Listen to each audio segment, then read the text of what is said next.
दोस्तों आपने ऐसे साउंड इफेक्ट तो बहुत सुने होंगे, लेकिन इनको फ्री में कहाँ से डाउनलोड कर सकते हैं इस वीडियो में बताऊंगा। तो जल्दी से इस वीडियो को सेव कर लें ताकि भूल ना जाए, और हमारे इस चैनल को सब्सक्राइब जरूर कर लें।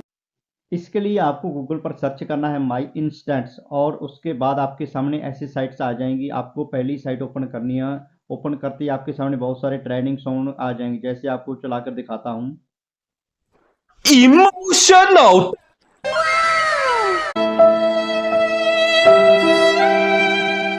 इन साउंड्स को आप डाउनलोड भी कर सकते हैं, और उसके बाद इस ऑडियो साउंड को अपनी किसी भी वीडियो में लगाकर उसे और भी अच्छा बना सकते हो।